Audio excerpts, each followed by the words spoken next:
Yashodanandana Braja Janaranjana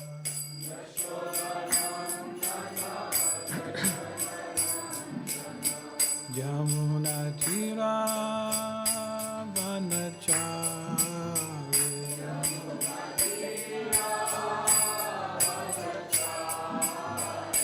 Jaya Radha Madhava Kunja Bihari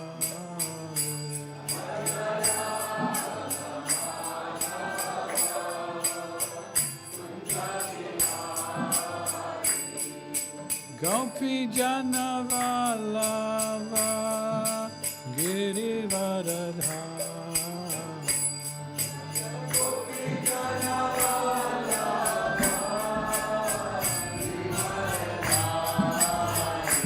Jaya Gopi Jana Vallabha Girivaradha Jaya Gopi Jana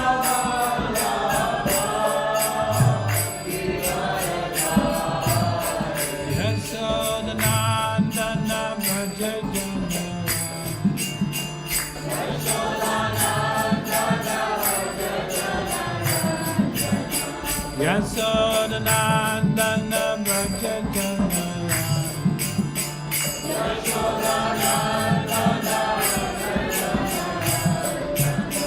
Yamuna Tira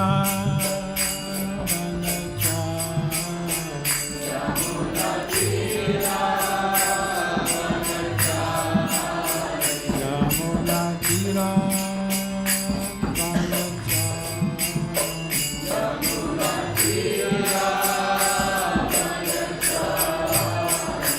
Jaya Radha Madhava Kunja Bihari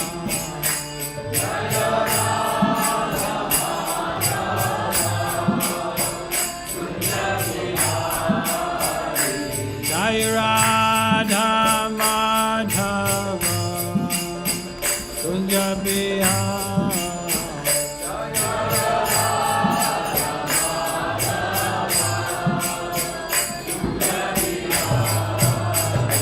Jaya Radha Madhava Kunja Bihari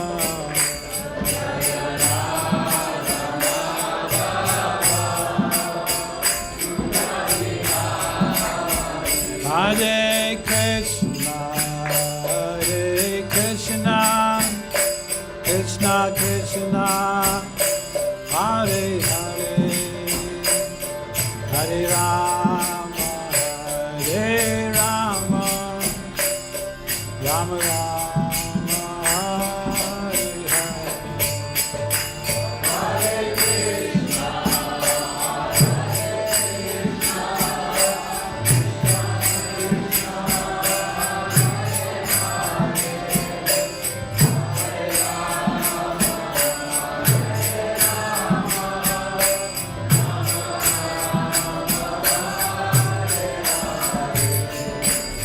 Hare Krishna, Hare Krishna,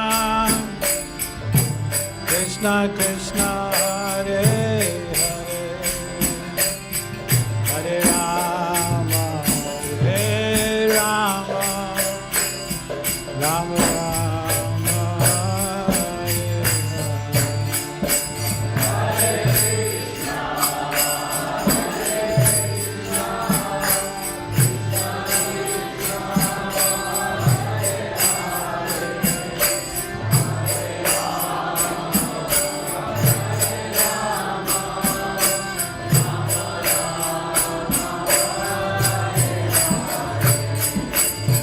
Hare Krishna, Hare Krishna, Hare Krishna,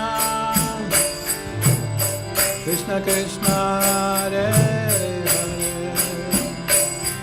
Hare Rama, Hare Rama, Rama Rama, Hare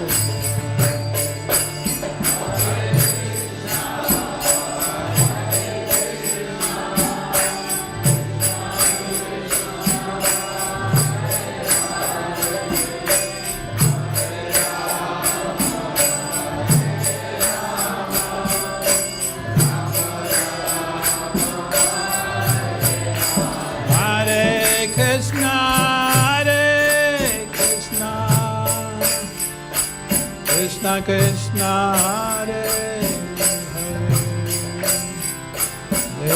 Rama Rama Rama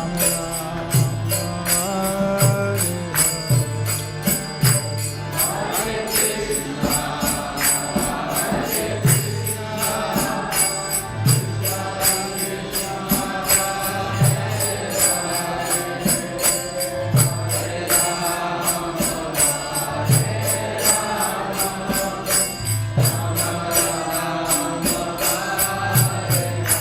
Jaya Jaya Prabhupada Prabhupada Prabhupada Jaya Jaya Prabhupada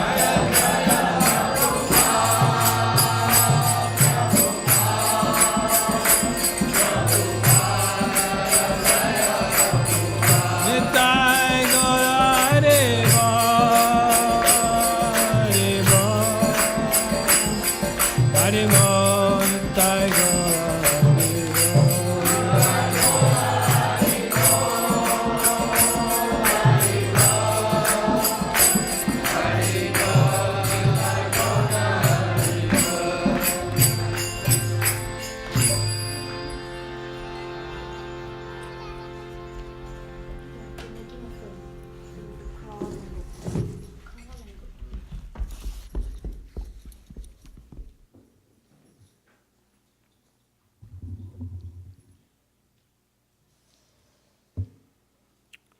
Omagyantumanandasya jananjana salakaya chaksurvamilitam yena tasmai Shri Gurave Namaha Shri Chaitanya Manobhishtam Stapitam Yena Bhagavate Vasudevaya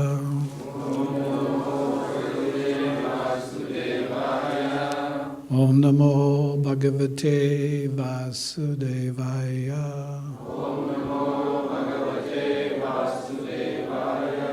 Om Namo Bhagavate Vasudevaya.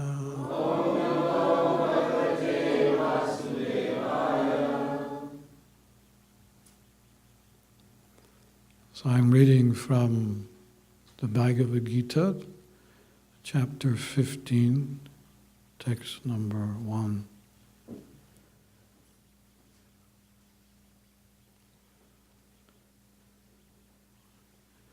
The Blessed Lord said, there is a banyan tree which has its roots upwards and its branches down, and whose leaves are the Vedic hymns.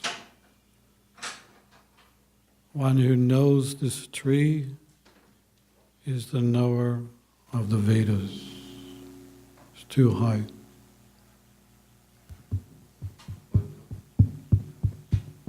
I wanted it down, not higher. Hare Krishna, that's better. And then Srila Prabhupada's purport.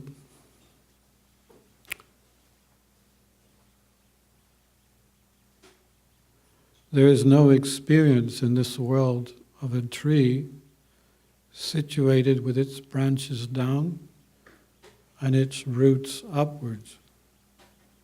But there is such a thing. That tree can be found beside a reservoir of water. This tree, being the reflection of the real tree, is an exact replica. Everything is there in the spiritual world.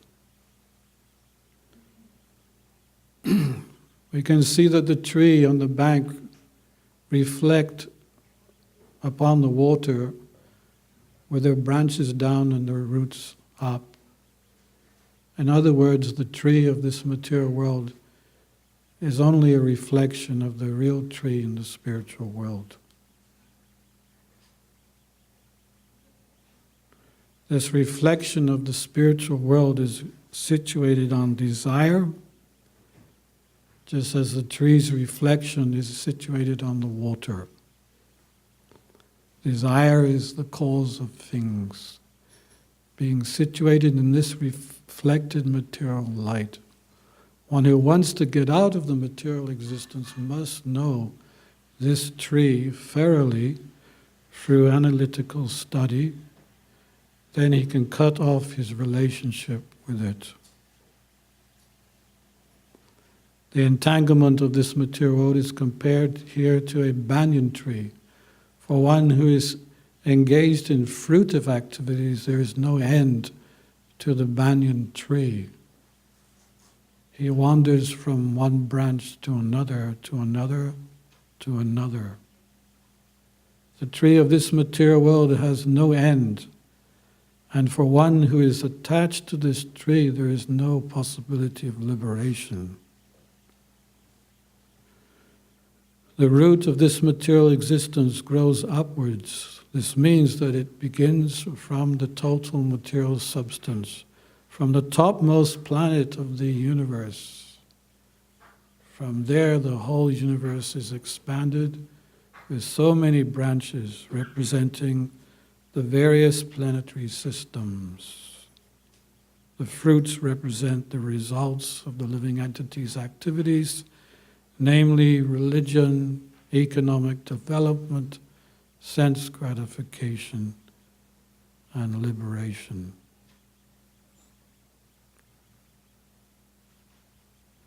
The Vedic hymns are meant for elevating oneself, are called the leaves of this tree.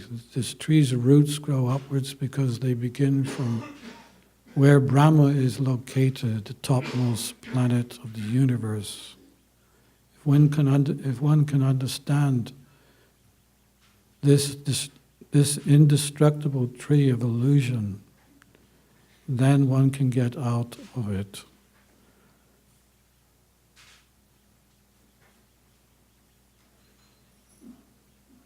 The process of extrication should be understood. In the previous chapter has been explained that there are many processes by which to get out of the material entanglement.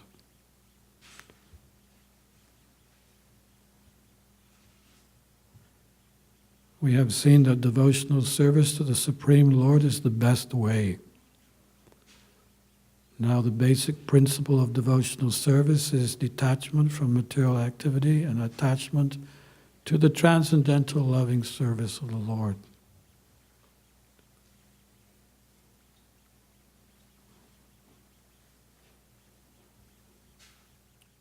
A clear reality of the two different worlds,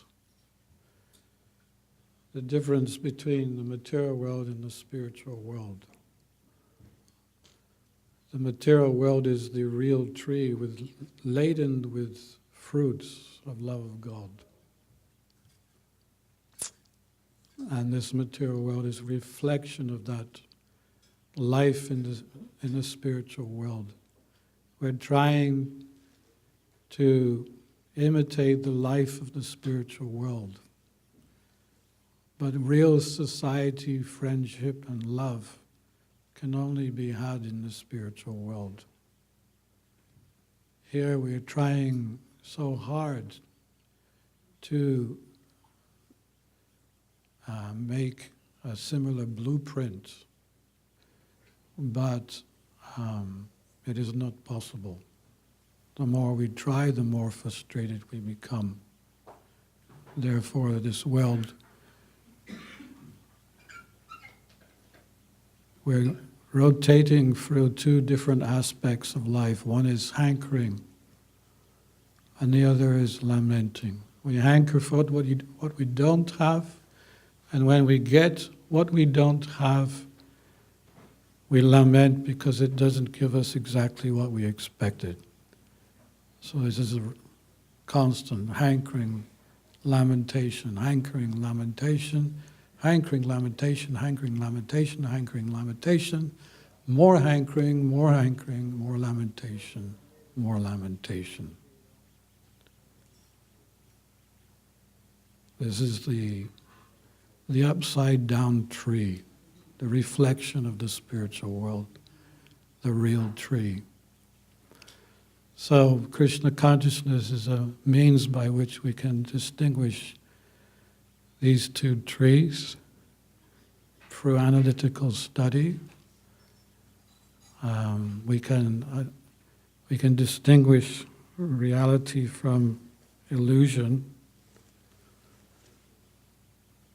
We can distinguish right from wrong. We can distinguish mundane rasa to bhakti rasa. We can distinguish happiness to bliss. So this is the analytical study which we are engaged in through the teachings of Bhagavad Gita, the Srimad Bhagavatam, and many other Vedic literatures. It is very important that we understand the illusions of this world and the difference between the material world and the spiritual world. So we're going to read out some of the differences. First, I want to narrate one song which was written by one of my godbrothers. It's called "It's Only an Illusion." It's only an illusion that keeps me running away from you. It's only an illusion that keeps me doing all the foolish things that I do. Like a foolish deer in the forest who is chasing after water that is simply not there. I spend my life uselessly searching after a mirage, and it only ends in despair. Oh Lord, won't you help me understand all the things I need to know to be a part of your plan? You come to save the fallen. Well, I am a low-born man. Won't you please lend me the strength so I can make a stand? You are the source, beginning, middle, and end. You reside within my heart as a well-wishing friend. O Master of the world, it's just no use to pretend. I am praying for your mercy. Won't you help me transcend? You like that song? Pretty good. So we're going to make now a comparison between the material world and the spiritual world and see if there's any resemblances and how many differences there are. And it will help us to develop a clear understanding of the worth of this world.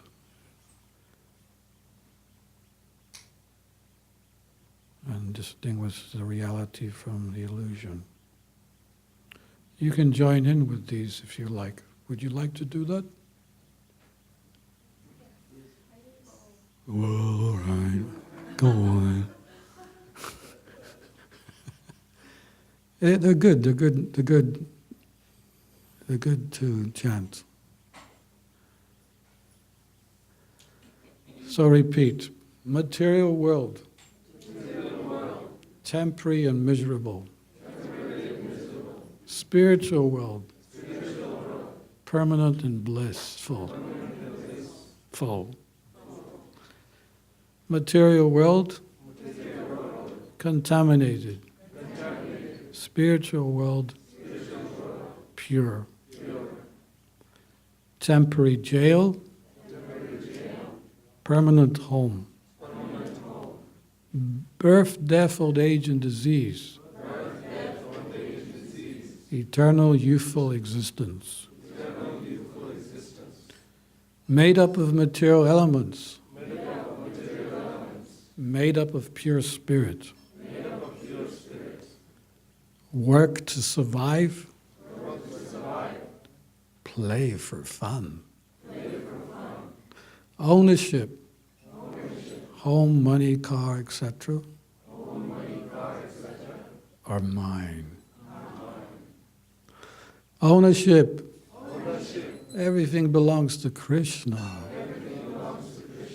Consciousness. I want to enjoy. Consciousness. I want to serve.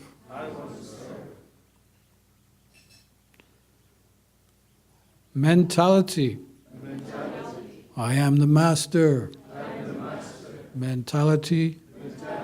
I am the servant of the servant. Selfish, lusty mentality.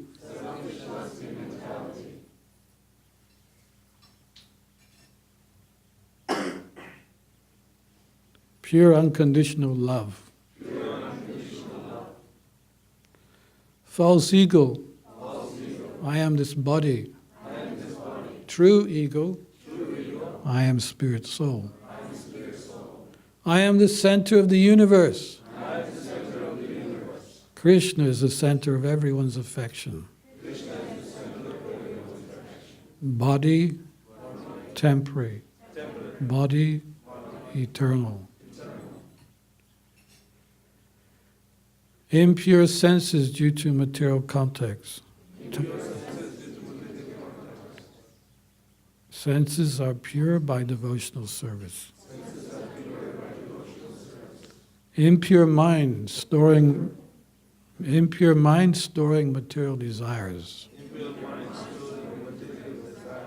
Pure mind with desire to serve Krishna. Intelligence gets distracted by illusory energy.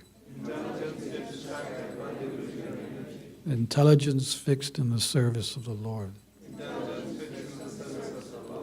Forgetfulness of Krishna. Using everything in Krishna's service. 5 enemies. Lust, pride, anger, greed, envy. A devotee is decorated with selfless love, humility, forgiveness, etc. Material body with deficiencies, spiritual body beautiful and absolute. And the last one, suffering comes from our own body, mind, and other. Suffering comes from our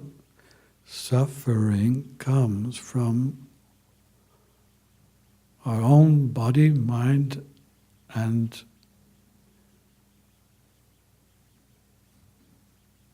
other beings and nature.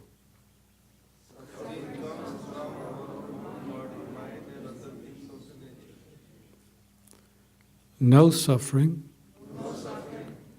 ever increasing happiness. Hare Bol.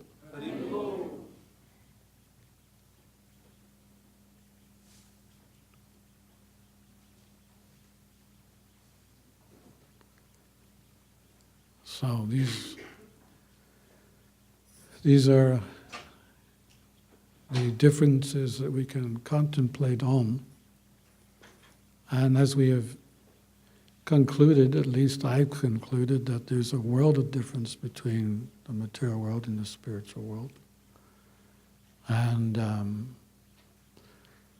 if we want to be really happy, our objective is to try to put at least one foot in the spiritual world while we have one foot in the material world. That means that we should engage in spiritual practices on a day-to-day basis.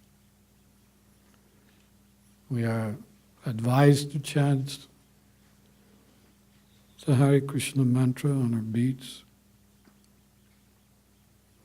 We repeat the Hare Krishna mantra. Everyone can do that. Hare Krishna, Krishna Krishna, Hare Hare, Hare Rama, Rama, Hare. We try to, you can start with a couple of rounds, you may work up to 4 or 5 rounds a day, and then ultimately if you can, chant 16 rounds every day. And Srila Prabhupada, he said at one point that if you can chant 16 rounds by 10 o'clock in the morning, you'll have no anxiety throughout the day. So besides our chanting of 16 rounds, we also engage in other devotional activities meant to engage the mind, body, and senses in devotional practices in order to transcend the free modes of material nature and the illusions of this world. This will keep us nicely situated. We also advise you to read daily the Bhagavad Gita. The Bhagavad Gita is considered the cream of the Vedic literature.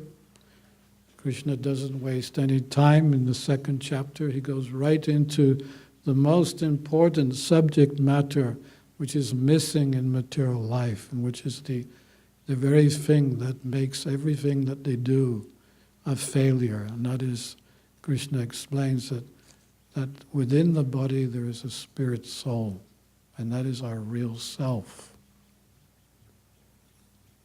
That all this drive to try to enjoy the body and the senses,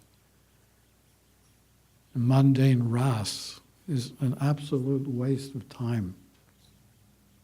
And although we have so much facility for enjoying in that way, we don't really see that anyone is getting any of the more happier. In fact, on the contrary, people are becoming even more and more unhappy. And it's very sad, because the materialistic society is geared now in such a way that people hardly have any choice. They're hell-bent and going in the wrong direction. We know it because when we go out and try to stop someone, even just to stop someone, to give them a Bhagavad Gita, that's a major endeavor in itself, because they're all over the place. Their mind is all over the place, miles away. So we have seen from practical experience how our life has changed for the better. I am a living example of life's complications that suddenly went right because I became a devotee of Krishna. What do you think? Do I look okay? Huh? 45 years of practice, what do you think?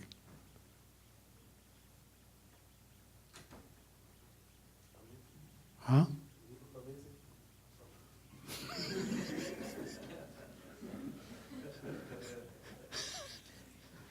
I look amazing. Maybe it's the garland. What do I look like? Yeah, Haridas Thakur also, he says that you should wear the garland of, what is it, the garland of the holy name? Or love of, or was it Lord Chaitanya? That's right. Yet all the great qualities of a Vaishnava, we should wear that around our neck. And this is again what Krishna consciousness is giving us. You know, it's a major effort. In fact, Srila Prabhupada said, don't be surprised who leaves Krishna consciousness, be surprised who stays. Because it is a major accomplishment to actually make that major turning point in life from materialistic, mundane ras to spiritual ras, bhakti ras. And, at least the first 12 years, he said, is a very vulnerable time for any devotee. because you're still questioning whether you really want to be a devotee or not. And especially the mind, it's asking this question every day, what are you doing here? You've been here now 2 weeks, you've been here now 2 months, you've been here now 2 years. Do you really want to be a devotee? It doesn't just ask once. It's a constant question that you're asked. Do you really want to get up early in the morning and chant 16 rounds? Do you really want to follow the 4 regulative principles? Do you really want to serve this blue boy who's called Krishna? And there will come a point where the mind will not ask that anymore because you already made a firm decision. But in the meantime, you can be quite intimidated by not just the mind but the world around you. There's so many temptations being offered.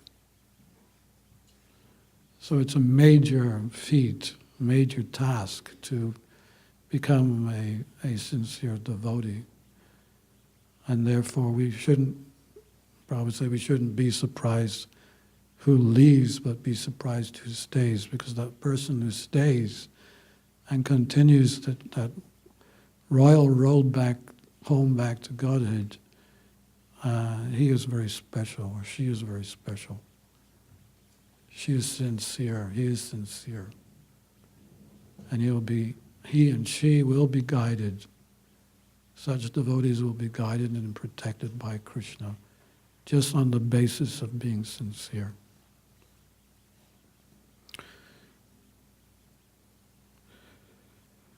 Here's a nice little thing that I wrote some time ago.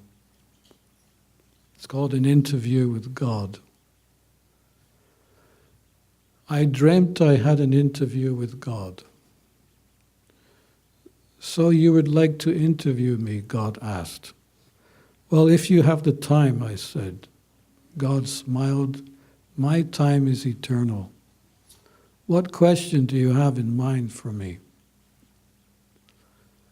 Well, what surprises you most about mankind?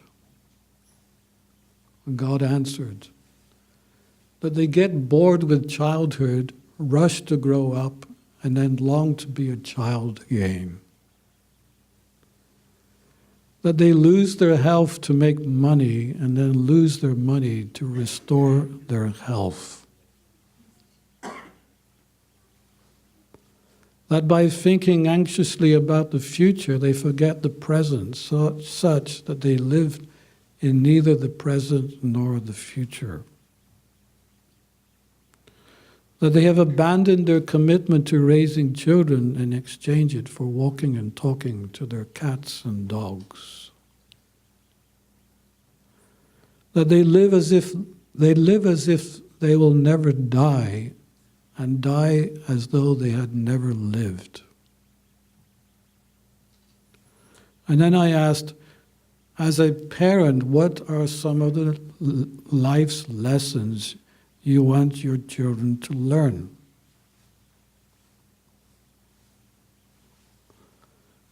Do not expect respect, but give respect to others. Seek not to be understood, but seek to understand. Do not demand to be loved, but aspire to extend your love to others. To lose money, prestige, health, or even life itself is not such a loss. To lose faith is the greatest loss.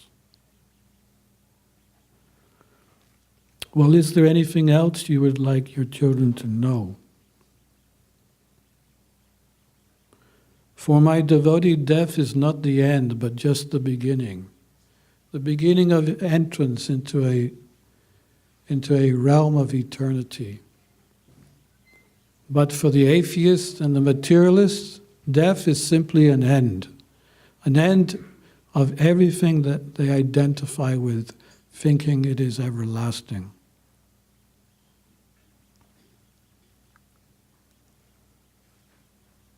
So two things are very important. A very mature and honest understanding of the dangers and sufferings of this material existence, and faith that my holy names have descended to give the eternal soul supreme shelter. Thank you for your time, I said humbly. God smiled and said, just reassure your listeners today I am always available if they want me. However, I will never interfere with their independence I have given them. I am waiting anxiously for them to return back home whenever they choose to do so. Did you like that?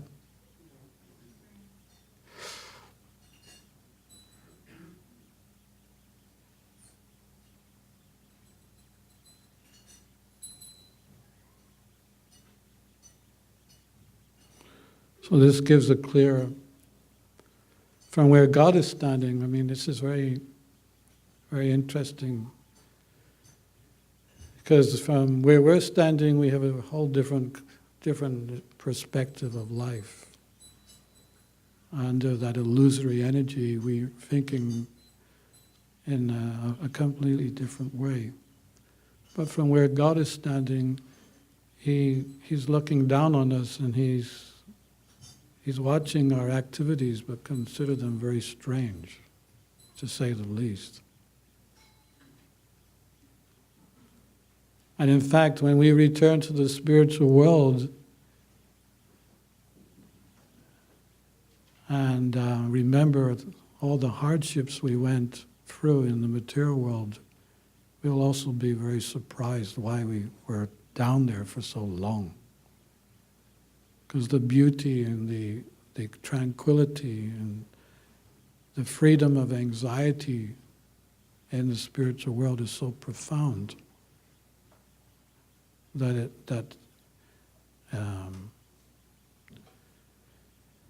we think the little pleasure in this material world to make the comparison. Krishna says that the opulence of this world is just a spark of my splendor.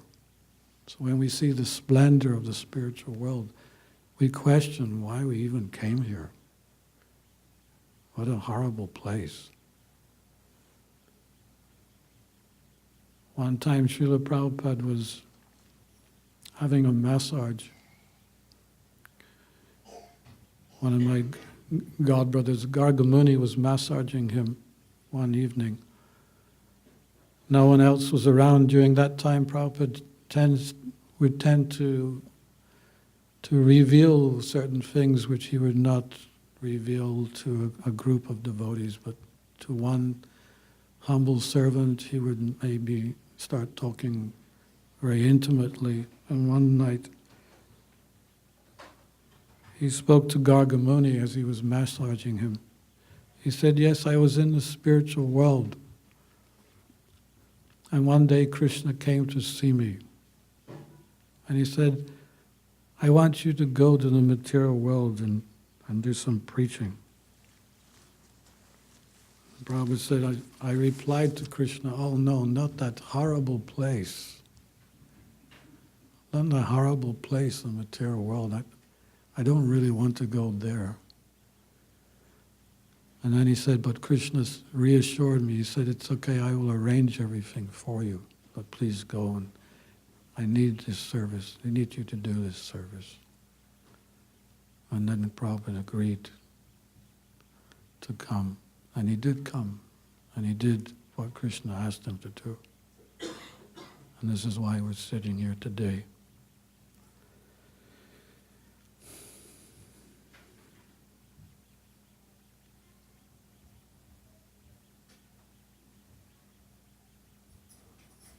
This is another song. It's called Reaching Out for You. Everywhere I look, I only see despair. There's a wave of disenchantment hanging in the air. Everyone seems haunted by the ghost of eternal time. Strange creatures, aliens and goblins running around my mind. I'm reaching out for you, Lord. Won't you help me on my way? I don't want to have to lie down in the bed I've made. You know I need your mercy. I hope it's not too late. I know that only you can turn the hand of fate.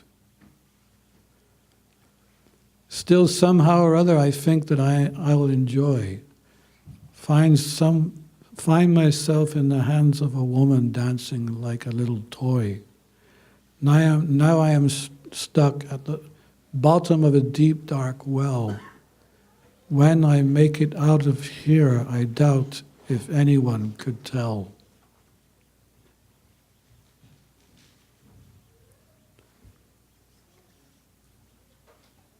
Yes, I would agree it's time for a change. Anyone can see it's not the same anymore with Kali Yuga knocking on our door. We're being pumped full of chemicals, overtaxed and underpaid. Still, the president has got the nerve to tell us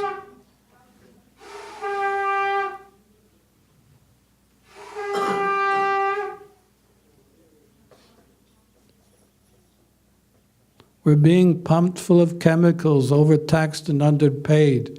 Still, the president has got the nerve to tell us, don't be afraid. Makes me wonder to leave the city, go to the woods in despair.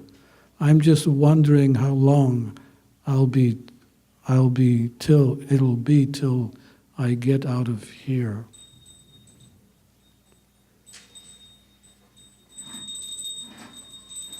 I'm reaching out for you, Lord.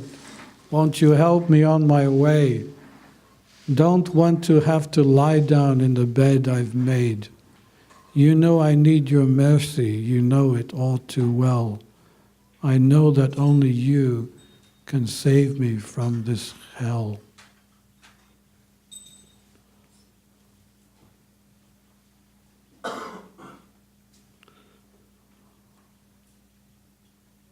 Hare Krishna. Does anyone have any questions you'd like to ask?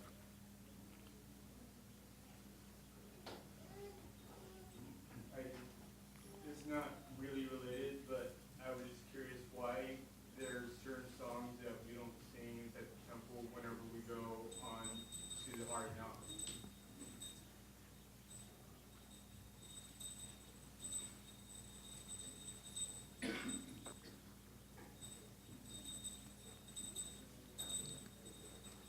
We're following in Lord Chaitanya's footsteps. We don't do anything independently.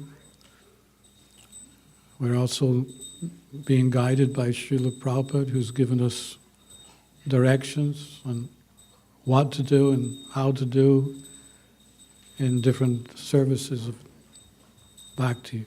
So in Harinam, we follow Lord Chaitanya's protocol, where he was chanting the Hare Krishna mantra. He also chanted Hare Haraya Nama Krishna Yadavaya Madhavaya. Was it Hare Haraya? Yeah. Gopal Govindaram Shrimadusana. We also chant the Panchatantra mantra because by the mercy of the Panchatantra, we can excel in our devotional practices.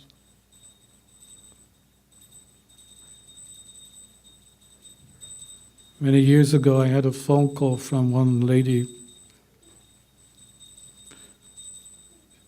She said that, this was in England, she said, I've been chanting for 2 years, but I don't seem to get any joy from it. She said, I got the mantra on the internet, and I've been chanting for 2 years, but I don't seem to be getting any pleasure at all.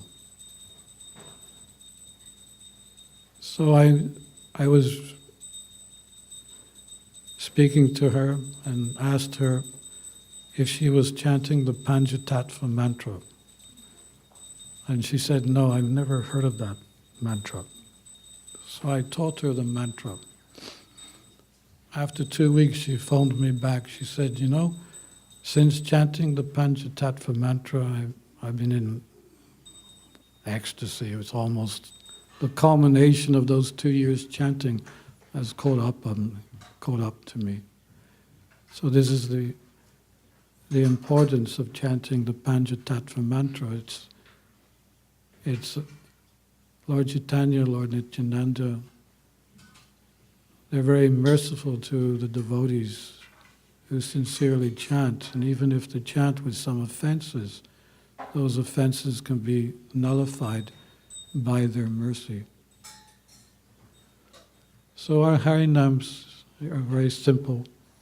Our main mantra is the Hare Krishna mantra. We want everyone to hear the Hare Krishna mantra because it's the mantra of all mantras, the Maha mantra, the mantra that's going to deliver everyone's mind from the ocean of material existence and situate them transcendentally. Even if they don't chant themselves, just by hearing, they will benefit. The trees will benefit, the insects, the birds, the beasts, and the humans. They will all benefit. The buildings will benefit. Even the buildings become spiritualized by hearing the holy name.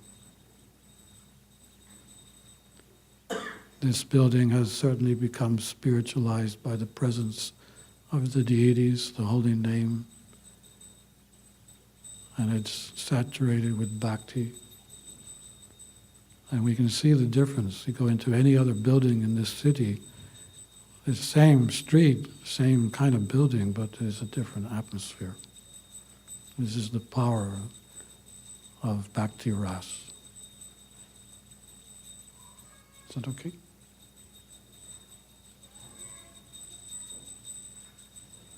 Is it possible to form an ideal or utopian society in the world? As I was saying in the beginning, you were not here, but real society, friendship, and love can only be had in the spiritual world. Whatever we do in this world, there will be some degree of imperfection. Of course, as we become more and more Krishna conscious, the less imperfection is there. So we're trying very hard to create a spiritual society, a spiritual revolution, so that we can make a difference to the world. We have come a long way. We used to make plenty of mistakes, but we have learned a lot over these years. We've learned from our mistakes. We have many more mistakes to learn from. Maybe one day, it is predicted, it has been predicted that the Krishna consciousness chanting of the holy name will go to every town and village of the world. It will go to everyone's enter everyone's home. And in that environment, surely there's a possibility for a utopian society, as you say, when everyone is dovetailing all their activities in service of God. Previously, people used to serve God with more devotion than today. Today, there's hardly anyone visiting churches or temples, because there's a decline in devotional practices to God. When material life is overshadowed by spiritual practices, then the world will naturally change for the better.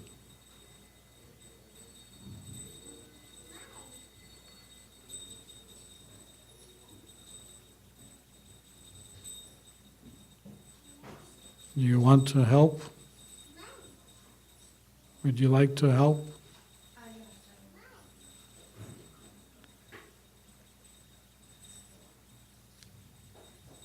There was one poet writer. He would write about worldly events each day. He would go to his studio. But before going to his studio, he would walk along the seafront. And one day he saw one man in the distance dancing the day away. So he was intrigued. Who is this person dancing the day away? So he decided to come closer. And as he came closer, he realized the person wasn't actually dancing, but he was picking something up and throwing out to the waves. So he shouted out, what are you doing? And the man turned around, he said, does it look like I'm doing? I'm picking up starfish and throwing out into the ocean. Then the poet writer said, well, maybe I should ask, why are you doing it? So the reply was that the sun is rising, the tide is going out, and if I don't put these fish back into the ocean beyond the waves, they will all die. And the poet writer said, my dear sir, this beach goes for miles. There are hundreds and thousands of starfish laying on the sand. How can you possibly make a difference? So the man, he picked up one starfish and he threw it beyond the waves, and he said, it made a difference for that one. And it really surprised the writer. Usually he had a lot to say, but suddenly he was stopped in his tracks. All day long he tried to write something, but he was constantly reminded of the person on the beach that he had met. By the end of the day, he made a conclusion. That person was different than others. Most people like to be spectators in this world. Wait for someone to entertain them. You've got the entertainers on the stage and the spectators on the seats ready to be entertained. It's the entertainers that make the difference. So we're asking people that we have a mission here. We don't claim to individually be able to change the world, but collectively, if we can all play our little part, then some change will be made. Let's not be spectators. Let's not wait to see what the non-devotees are going to do to this world. It is already concluded that they have made a mess already, and it's not going to get better. Why should we wait for their conclusion? Let's move forward. We know we have the philosophy, we have the instructions, we have the comparison between reality and illusion. We have everything at our disposal to make a change to this world. But every one of us must play our part to make that change.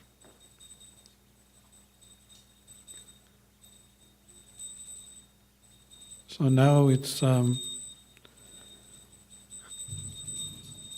Christian Christmas. I think their motto is goodwill to all man.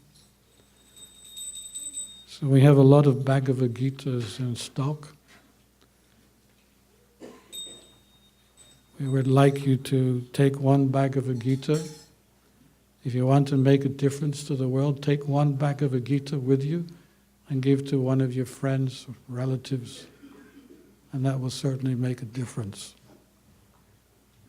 Myself and Niranjan Swami, we will sign the book, and that may even make it even bigger difference. I don't know.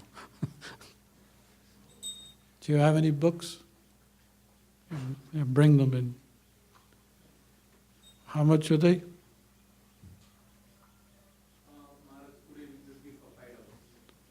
Okay, so there's this special promotion on Christmas Eve that you can get.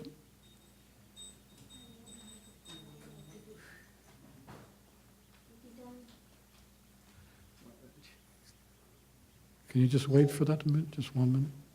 Just 1 minute? I'm nearly finished.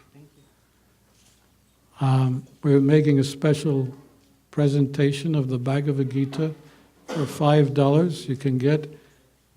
That is a very, very good bargain. And we will sign the book for you.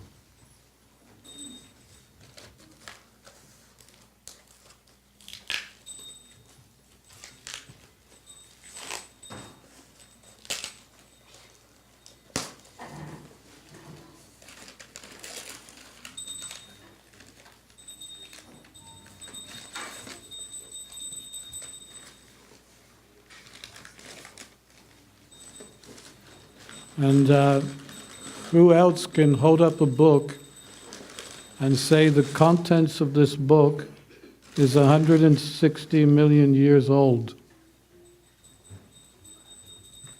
Krishna spoke the Bhagavad Gita to the sun god 160 million years ago. He spoke this Bhagavad Gita. So that's how old it is, and it's as relevant today as it was 160 million years ago. So it's a very, very special gift that you can give to someone. Hare Krishna. Srila Prabhupada ki. Chanting 16 rounds every day ki. And reading Bhagavad Gita every day ki. Tagore Premanand.